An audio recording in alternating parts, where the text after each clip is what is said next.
Hello everyone and welcome aboard the Sankofa flight that takes us today to the 15th of April 1871.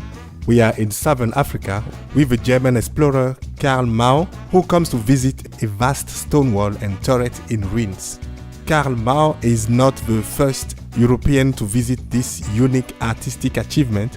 This grandiose city, whose origins have baffled since the Middle Ages the African and European travelers, as evidenced by the stubborn legends about its origins.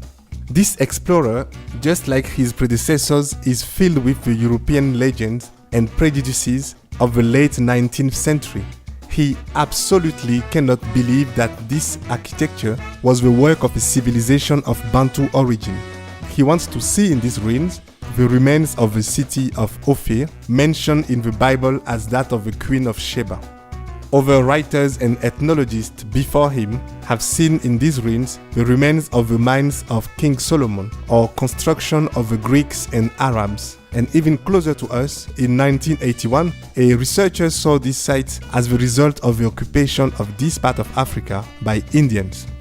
This is to say that it took quite some time for Western researchers to finally accept evidence that these monumental ruins are of and constitute a unique testimony to the highly developed Shona civilization in the African Middle Ages. Dear passengers, welcome to the ruins of the Great Zimbabwe, and please do not touch anything. This is a UNESCO World Heritage Site since 1986. African History Daily by my daddy. The national monument of Great Zimbabwe is located around 30 kilometers from Masvingo town, southeastern hills of Zimbabwe. It extends over nearly 800 hectares between the Zambezi and Limpopo rivers. The site, built between the 11th and 14th century, is divided into three architectural groups: the hill ruins, the valley ruins, and the most famous one, the Great Enclosure. The ruins include imposing granite walls and numerous carved stone constructions assembled without mortar. Statues of phallic form or representing birds speak to the skills of the artist of this medieval kingdom. The construction method is unique in African architecture, and although there are examples of similar work elsewhere, none is as prominent and imposing as the Great Zimbabwe. The term Zimbabwe, used by the Shona, means stone house or fortress, often used to designate the court of the king. These ruins are the remains of a great civilization, the Shona, which extended on portions of territories now owned by several different states, including Zimbabwe, Mozambique, Malawi, Botswana, and South Africa. With a population estimated at around 15,000, this powerful kingdom was a major trading hub, as evidenced by archaeological excavation that uncovered glass beads and porcelain fragments of Chinese and Persian origin, as well as gold and Arab coins. Other elements, including shards and ironwork, give an even more precise idea of the socio-economic complexity of the property and agricultural and pastoral activities. A monumental granite cross found on a traditionally revered and sacred spiritual site also illustrates contact with missionaries.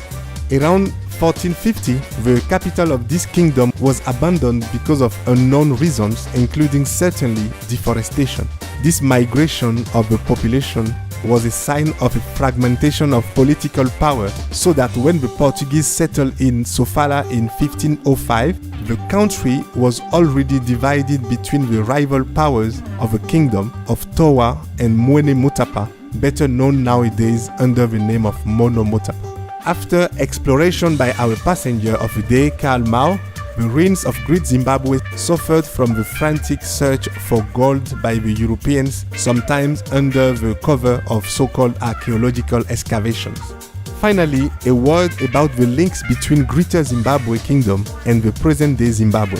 First, this site is the cradle of modern-day Zimbabwe that chose this name when it became independent in 1980. Then, it was on this site that was discovered the Zimbabwe bird, probably the savanna eagle, which became a national emblem of Zimbabwe. It recalls the famous soapstone bird statues on the walls and monoliths of the city of Great Zimbabwe. 5 of these carved birds discovered by treasure hunters were taken to South Africa by Cecil Rhodes, whose influence we will explore in the next episode this week. 4 of these sculptures were returned to Zimbabwe by the South African government during the independence of Zimbabwe. The 5th bird remained in Groote Schuur, the former residence of Cecil Rhodes in Cape Town. My African cliché of the day is an exhortation for all African tourists and the diaspora so that they take the same pleasure to visit and marvel at sites like the Great Zimbabwe, as well as the Palace of Versailles in France, or the wonders of the British Museum in the UK, or even the Aztec ruins. It's up to you now to continue polishing your clichés about our African civilization to our African continent. And I hope to see you later on the Sankofa flight this Thursday, still in Zimbabwe and still with the same pleasure. Thank you and see you on Thursday.